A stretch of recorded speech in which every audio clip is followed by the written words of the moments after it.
What's happening out in the wild world of independent wrestling? Weekend at Effie's. It's available on all podcast platforms and has the first-hand accounts of professional wrestler Effie each week as he tries to make sense of his crazy adventures, travel, and plethora of weird wrestling shows shared without interruption to friend and spiritual confidant Peter. Weekend at Effie's is a raw and thought-provoking look into a chaotic world, and with over a year of episodes available, there's plenty to listen to now. Just search Weekend at Effie's wherever you hear podcasts. That's Weekend at Effie's, EFFYS. They also have a TikTok and Twitter at Weekend at Effie's, or Patreon, patreon.com/Weekend at Effie's. This is WWE superstar Drew McIntyre, and you're listening to the WWE Podcast. The champ is the one that everybody wants, me. Becky Lynch is going to WrestleMania. Claymore!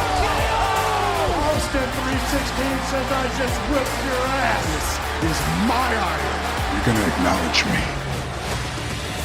Welcome to the WWE Podcast. It's time for your Monday Night Raw review on this Tuesday, October 18th, 2022.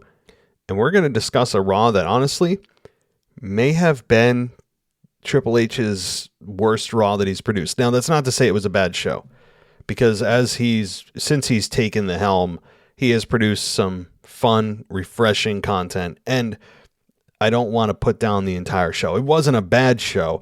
I guess that the bar has just been reset at a much higher level, that when you experience a show like this, in my mind, it just feels like a disappointment. It felt a little bit of a throwback to Vince. It's almost like Vince was there as a cameo, and he's coming by looking at everyone like, you guys still doing things the same way I would? Good. You know, and everyone just kind of had to act like they were doing what Vince would do. Of course, that's not reality. We know that. And even if Vince were to show up, I mean, he's not in any kind of position of authority anymore. But that's what it kind of felt like, is that, you know, Vince made a cameo appearance and they let him run things, at least partially, from Monday Night Raw with just things that are happening that you don't have any explanation for. We don't have any explanation for yet. If you don't know what I'm talking about, Bobby Lashley, Brock Lesnar, are we ever going to get an explanation of what the hell's going on? I mean, they're just brawling. Okay, cool. Even the reaction to Brock showing up wasn't overwhelming because people don't know why this is happening.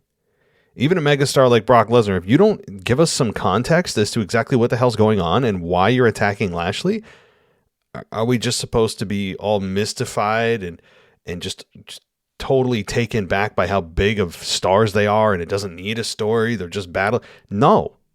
Nobody is exempt from that requirement of emotional investment that is needed for a great story. And Brock Lesnar, Bobby Lashley, so far is just a whole lot of muscle and not a lot of sizzle, if that makes sense. Maybe that was a bad analogy. But there's just a lot of punches being thrown, but there's no reason behind it. And if I don't know the reason behind it, it kind of disinterests me outside of two huge dudes beating each other up. And I hate to say that right now because I was really looking forward to Triple H's version of what Lashley and Lesnar should have been. And I know we're only 2 weeks in. I understand that. But you'd figure by now we would have gotten some kind of justification from Lesnar. Some announcers, Sarah Schreiber backstage catching up with Lesnar, like, why did you attack Lashley last week? What's going on? And maybe I missed it. Maybe it was on WWE.com or something, but it shouldn't be hidden in the weeds. It should be right out there. Like, I shouldn't have to dig for it. It should be there. It should be readily available. And the announcers didn't say boo about it. Nobody seems to know why this is happening. We're just accepting it. And I don't like that. I like that Triple H is taking the serious road for this program, as it should have been from the beginning, and Vince took it as a joking, in more of a humorous approach, which I think was disastrous. But now Triple H is like forgetting the most, again, 2 weeks in, he hasn't presented one yet. I shouldn't say he's forgotten it, but it just seemed a little off that we don't know why. Also, the pull apart, very Vince McMahon-esque. I mean, first of all, there's been a lot of pull-aparts lately, almost as many pull-aparts as there's been factions formed since Triple H took over. And The pull apart thing I can kind of do without over the last several months. It feels just a little overdone, especially when, and this is to me the worst part of it, is beyond the overexposure and overuse of the pull apart method of building a program, and the fact there's no context or reason behind any of this right now, which is really hurting it, is the fact that you have not just referees or Adam Pearce who comes out of the crypt and suddenly doesn't have control of anything. And I'm fine with that. I don't need an explanation. It's nice that he's not there, focal point of Raw or SmackDown. But the fact that you have wrestlers as part of security to pull them apart on so many levels is a bad idea. Now, I understand the perception of it. I understand why they do it, because the regular referees and security don't have the ability to pull those men apart, that you need extra strength to be able to do it. I get that. But to me, the sacrifice of looking at the wrestlers that are doing this and thinking that, oh, well, they need extra muscle is not worth me looking at these wrestlers and going, so why are they here? Do they have a security license and WWE just has them on call? You know, they have a list of people on their roster and, Chad Gable has a security license. Let's use him when we really need him. And they have maybe a beeper, right, in their fanny pack. And WWE management's calling. We need to go to the ring. We need to pull apart somebody. Right? Okay, I just dated myself about 25 years with beepers and fanny packs. But my point is, it looks really weak when you have wrestlers pulling apart other wrestlers for so many reasons. To name a few, it tells you that they've got nothing else going on of substance at all going on. And that's alarming when you have wrestlers out there who suddenly are being used to just pull apart other guys and programs, and they have to just make an appearance in someone else's program. Not good. Also, what's in it for them? Why are they? What's the interest here? Like, why are they doing this? You know, how does this benefit them exactly? I don't need them being a part of the separation committee. They should be able backstage. That's like if you had a singer, say, I don't know, you had Blake Shelton. Okay, I just pulled a country singer out of my ass. You had Blake Shelton on stage performing, and a fan ends up coming on stage and trying to touch or attack him. And then you have the opening act or second act that already performed come out and do the job of security and try to pull the fan down or pull the fans off of Blake Shelton, right? I don't know where the hell I came up with Blake Shelton, guys. I could have used any number of musicians. But do you see my drift? Like, it doesn't make any sense. It would make it look weak. It would make it look like security and management can't do their job. And the fact that they run a wrestling company and can't hire adequate security is a problem. But it's a long-standing issue that's very Vince McMahon-esque, that has bled over into the Triple H era, that maybe he doesn't care about. I do. I find it silly. I find it demeaning to those wrestlers. And what are they, on standby? Does WWE not only have them on their security list? Everybody has a security license here. They can help us out when needed. But also, hey guys, can you also provide a list of any time that you have nothing of substance going on in your career, just let us know, or we'll just tell you that you have nothing going on. Your career is that boring that you're on standby to help pull apart a couple of guys.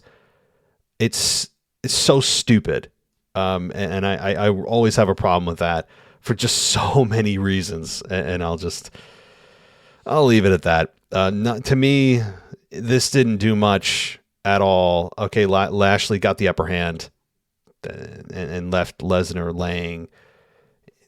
Why am I not more excited about this? Because we don't know what the hell's going on and why. I think that's the biggest reason. Okay, what else happened here? JBL. I want to talk about JBL. If it's really difficult to separate JBL, the person, that we've heard so many negative things about in real life and the character. Because there's a lot of similarities there, and there's a lot of crossover, and I think that's why JBL succeeded in the way that he did, because it wasn't really that much of a stretch to bring out his inner person on screen and amplify it as a heel, because that's who he genuinely is as a person. He actually blocked me on Twitter. I take that as a badge of honor. And that was actually under my old Twitter account that got banned like 2 years ago for no explanation.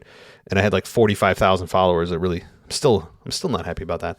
But beyond that, JBL comes out. Let's talk about what happened.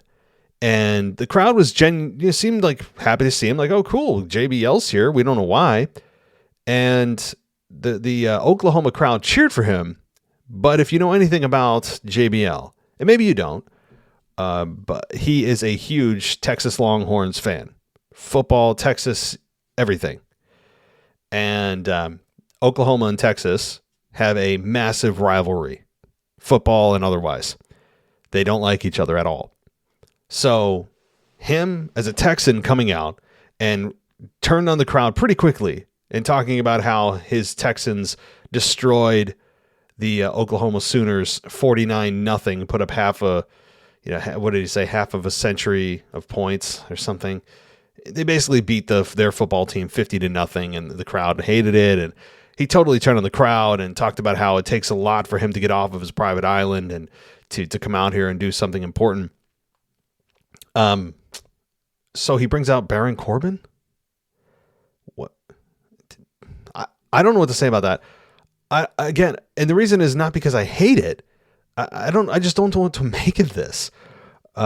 They've dropped the happy part of it, even though he's still got his happy music. He's not coming out making jokes. He's still got the same music, but he's just Baron Corbin.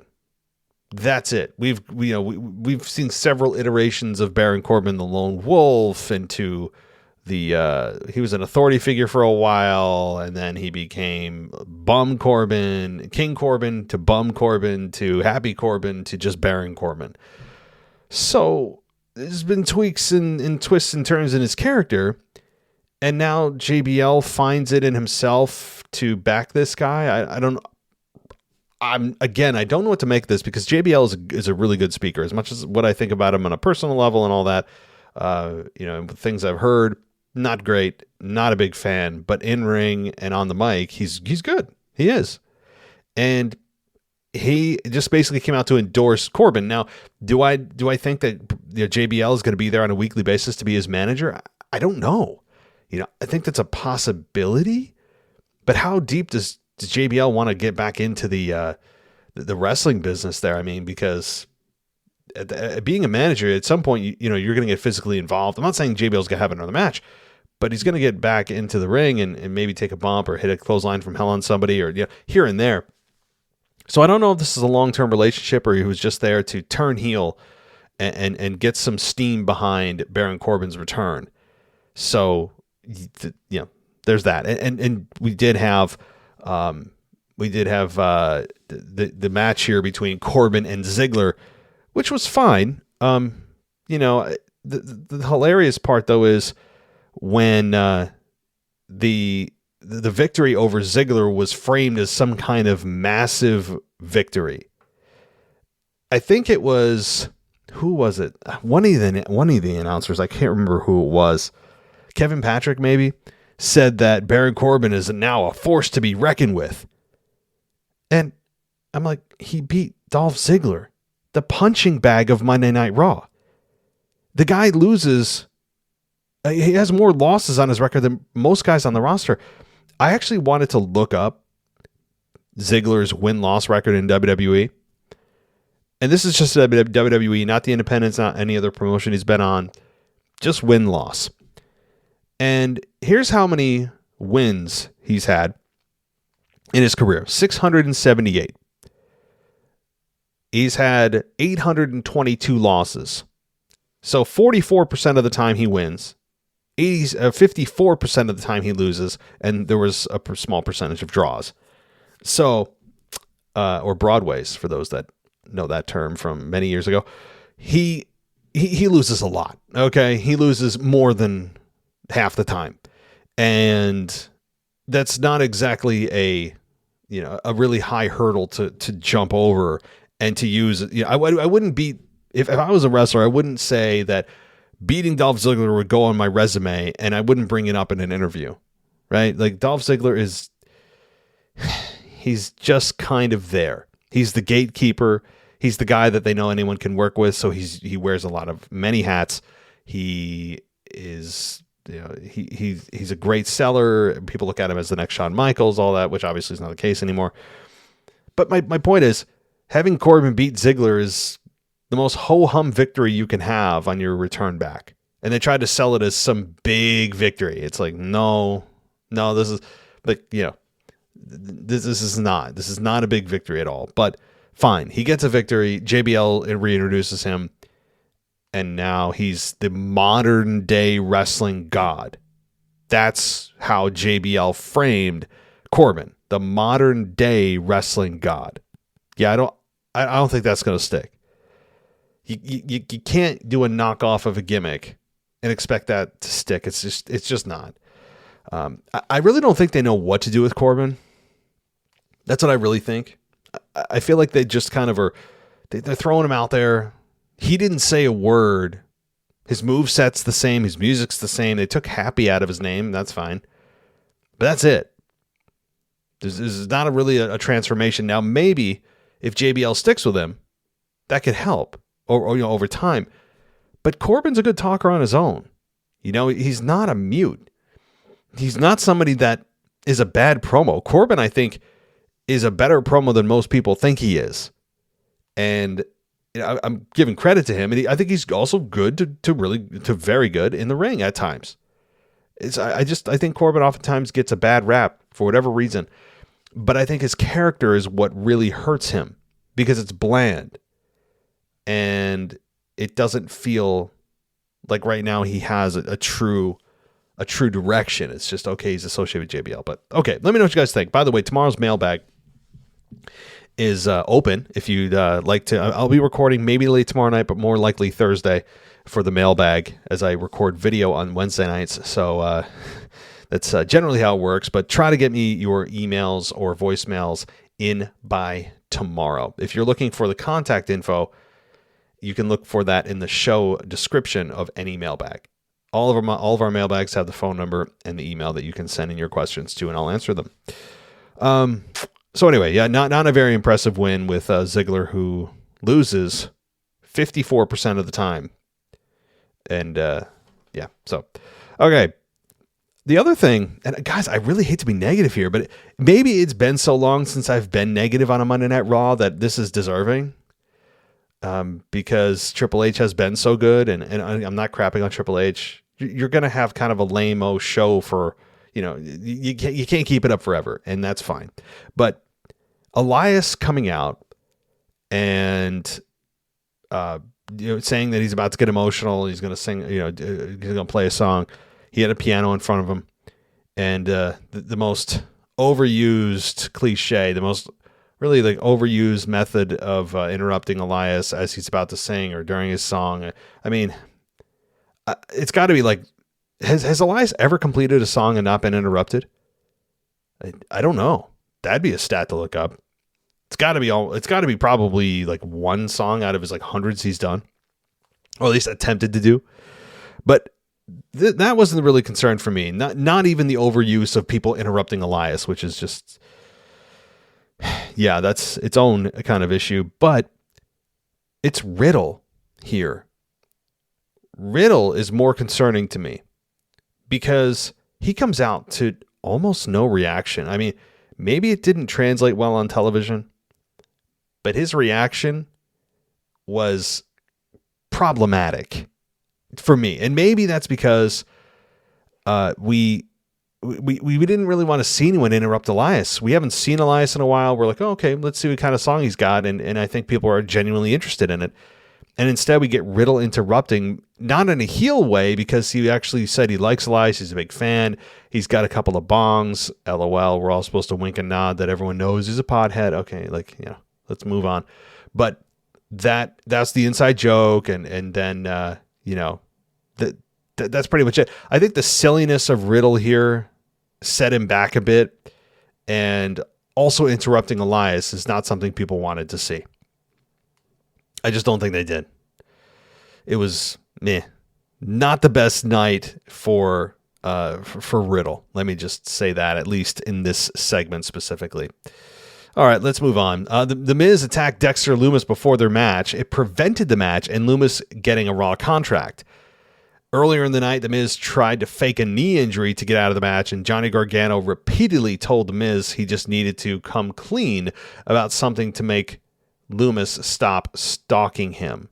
So that seems to be the kryptonite, is for Miz to come clean about something, and then Lumis will stop his repeated attacks. So, all right, that's at least a step in the right direction, beyond just the constant random attacks. So we have maybe an end here. Dominick versus AJ Styles. This was good. Okay, so let me transition to something good. The heat on the Judgment Day is still really, really hot. The Oklahoma crowd in general is a bit subdued on Monday night. That kind of is what it is. It's kind of expected also down in the South states, where it seems to be not as loud. I don't know what it is. The smaller markets don't always translate to smaller reactions, but in this case it did. And by the way, they didn't also tell you where they were specifically, just the state of Oklahoma. Very obscure, very, very vague and mysterious. We don't know exactly where, right? That's how you know they are ashamed of where they are, so they just name the state. So that hasn't changed either. I'm telling you, Vince was backstage. It feels like Vince was backstage, just kind of pulling strings somehow. But Dominick versus AJ was a good match. It ended with a roll-up because Rhea Ripley interfered by grabbing Styles' boot and allowed Mysterio to get the pin here. So Dominick beats AJ Styles. It continues to put really nice heat on Dominick in what was a good match. And AJ seemed shocked and angered. And even with Gallows and Anderson out there, it didn't help. The result is Dominick getting a victory. And the heat continues to build. Triple H, got to give him credit here. He just will not blow that heat off until it's time. And I'm on board for that. Okay, Dakota Kai and Io Sky beat Bianca Belair and Candice LeRae via pinfall with a tandem wheelbarrow suplex on LeRae. Belair attacked Bayley down the stretch, and it left LeRae in a 2-on-1 situation for the finish. So I like this. I like that Bianca Belair isn't just mowing through everyone right now, and it shows a little bit of her vulnerability here. And also Dakota Kai and Io Sky, given that they're the SmackDown women, or they are the women's champions, tag team champions, that is. I think that it's a good thing that they get victories here, and they did in this particular instance as well. The match was okay. Bianca Belair is always insanely good in the ring. Candice LeRae also held her own, and there's no shame in losing in a 2-on-1. So Dakota Kai and Io Sky continue to roll here as champions, and that's fine. It also continues the secondary story of Bayley and Belair. Okay. I was going to go into a rant, but I think I'm going to save that for the end. And what I'm talking about is Ronda Rousey and her latest on the record need or want or request to not say women in the SmackDown Women's Championship. So I've got some poignant thoughts on that, and I'll save that for the next segment here. I want to give a little more positivity before we get to that. I've got a solution for it, though. It may not be what you think. It's not fire Rousey. It's actually a very common sense solution, very kind of no-brainer that maybe Rousey hasn't considered, or WWE hasn't considered, but I'll solve the problem for Ronda very quickly. But I also have some thoughts about her effing ego about this whole thing, so stay here for that. But let's continue on with Monday Night Raw. And actually, no. I before I forget, because I have been not good about this lately, we, in the last day or two, got even more patrons joining us here. And I want to give a shout out to two different people, Christina Turk and Shorty J. not Shorty G, not to be confused with Chad Gable, but Shorty J and Christina Turk. Welcome to the podcast family. Welcome to the ad-free experience. Hope you guys like it. It's certainly nice to not have to deal with those ads every 10 minutes, huh? I get it. All right.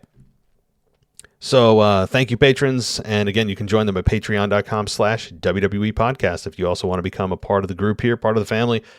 And there's a private Discord server too, if you want to join that and talk wrestling with all the other patrons. It's only open to patrons.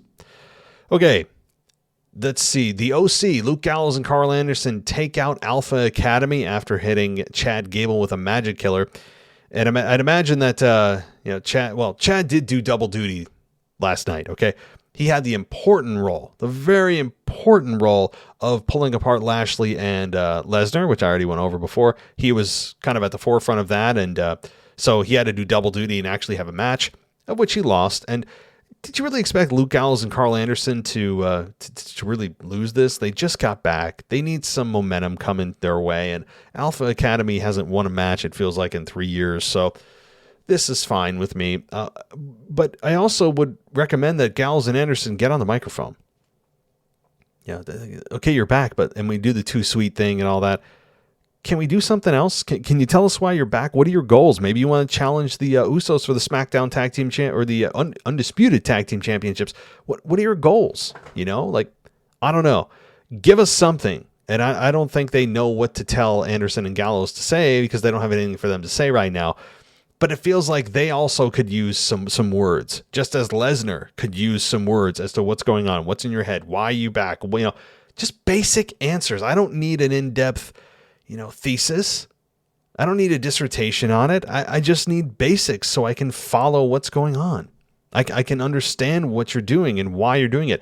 Motivation in pro wrestling is a huge thing that if you don't have, you can't relate to the character because you don't know why they're doing it. So you're thinking, well, I don't know why they're doing it, which means I can't put myself in that person's shoes. Like I have to know why they're doing it for me to relate to that person. And maybe I would also do that, So Gallows and Anderson need a little mic time, as does Lesnar. Okay, let's continue on here. And what do I want to talk about? Let's talk about Seth Rollins and Matt Riddle. Seth Rollins beat Matt Riddle to retain the United States Championship. How exactly did Riddle earn the championship? I don't know. Vince McMahon just said so. Again, it felt like a very Vince McMahon Raw. Seth Rollins suddenly earned it. Now I know Seth Rollins tapped out to Riddle in the fight pit, but he wasn't champion then. So really, you don't earn a championship match until that person that you beat becomes champion, and then you beat them in a non-title. That's one way. But to beat them prior and then claim that you have first dibs on a championship that you didn't compete for doesn't make sense to me. I don't know. But they went to the well one more time here, and I know why they did. They're really good together. Even if they really don't like each other in real life, whatever the case may be, they work together well. And it also puts the United States Championship at the forefront. That's also good. So even if you didn't like this match or didn't understand it or thought this program or hoped this program was over, you at least can look at this and say, hey, the United States Championship that was essentially non-existent, just a few months ago, is getting a main event spot. That you can hang your hat on at least, So, okay, so for this match, though, Elias was at ringside, and after, I'm going to read the description of this just to make sure that you guys, those that didn't watch, maybe can see the visual of it. I know that some people use this show to figure out what happened on Raw. So it's short, I promise. After a lengthy triangle choke by Riddle on Rollins, Rollins managed to escape and rolled outside of the ring, begging Elias to hit him for the DQ. Elias refused, and Rollins hit him in the face. Moments later, Elias slid into the ring to attack Rollins, but instead collided with Riddle, allowing Rollins to hit a stomp on Riddle for the win. Rollins scored the win and then hit Elias with a stomp after the match.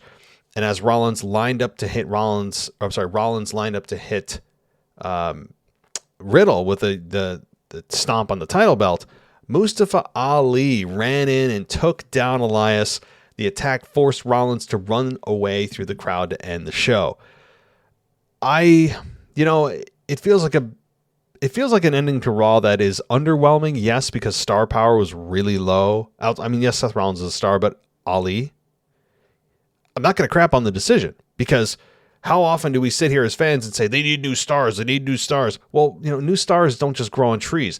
They don't just fall out of your ass. Like it takes time. It takes growing pains. It's a process. So I'm all for helping build the next superstar. Fine. I mean superstar in the real sense, not in the entitled you're suddenly a superstar when you become a WWE wrestler.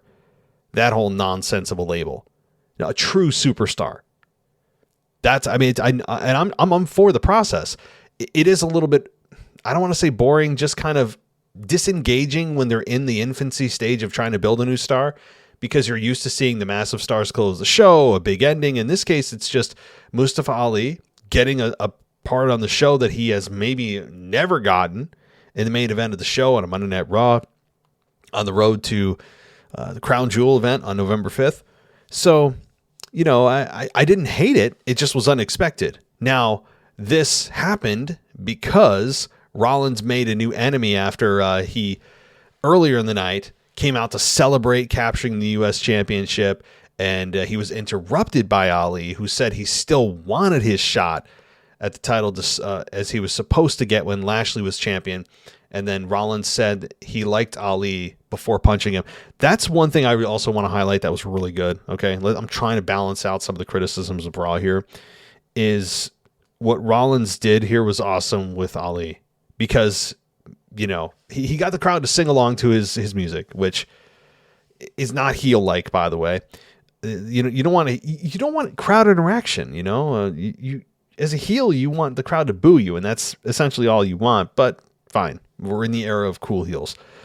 So beyond Rollins and his sunglasses and his obnoxious outfits, which are always a joy every week, you had Ali come out, and Seth did a nice job of duping us. He duped me, where he was talking about saying to Ali, I see you back there helping out the younger guys. And he changed his tone too, to a more serious kind of, not promo voice, but like man-to-man voice. And he said to Ali, you're a great husband, you're a great father. And then just as he said that, bam, knocked down Ali and just starts assaulting him. I loved it.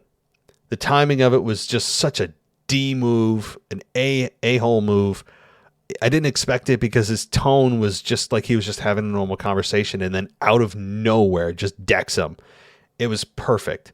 Duped us all that he actually cared. He duped the announcers. It was just a perfect segment by Rollins. A great heat-seeking segment for Rollins. I just loved it. And we saw what happened with the United States Championship match later in the night, as Riddle took him on, as I just described. And again, no problem here. Ali, I think, is underutilized and is also very good on the microphone. I think he's got a nice, good promo inside of him. We've seen shades of it when he was the leader of the very shameful Retribution. As shameful and confusing and irrelevant as that group was, he was very good as a leader of a group. So at some point, I could see him be the leader of some kind of faction. That's not to say I want the 25th faction that WWE has created over the last 2 months. But at some point, he's going to be a great mouthpiece for something, if not himself. So we'll have to see on that. Now, everybody take a breath here, because I'm not trying to hype up my rant, nor am I going to fabricate this in any way. I'm just going to speak about it, and if it becomes a rant, it becomes a rant. So Ronda Rousey went on a radio show. I have to find out which radio show it is, but you can Google it. And she recently talked about how she wants, because what Ronda wants is what should happen, right? She feels that WWE should get rid of the women part of the SmackDown Women's Championship, I should say.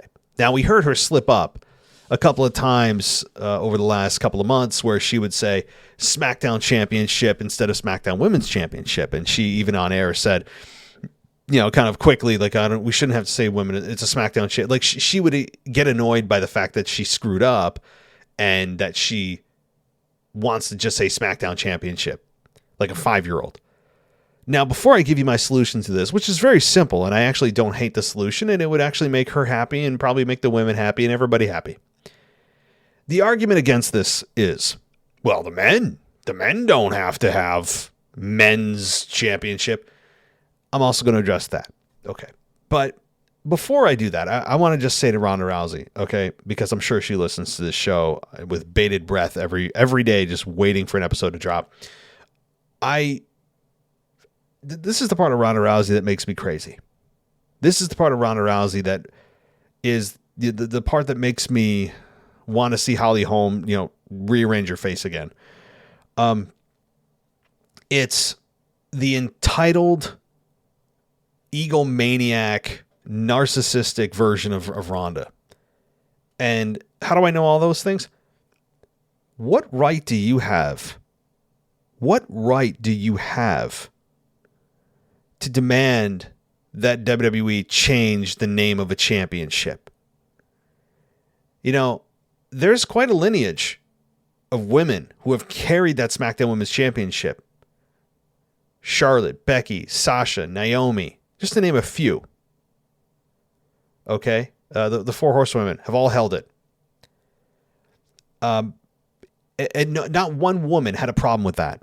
Nobody said boo about it. Like, why do I have to have women in here? It should just be the SmackDown Championship. It just speaks to her ego. And it also speaks to her lack of ability to say those three words together. She slipped up a couple of times. Like, just because you can't say it, you can't say those three words together, doesn't mean we should rebrand the entire championship or remove a word because you can't figure out what that middle word is. Now let me get to the arguments. Oh, the men don't have it. Yeah. You know what the men also don't have? A brand specific championship. If the men had a SmackDown championship and a Raw championship, I would advocate for putting the men name in the championship. You'd have the Raw men's championship, the SmackDown men's championship, but that's not how the championships are.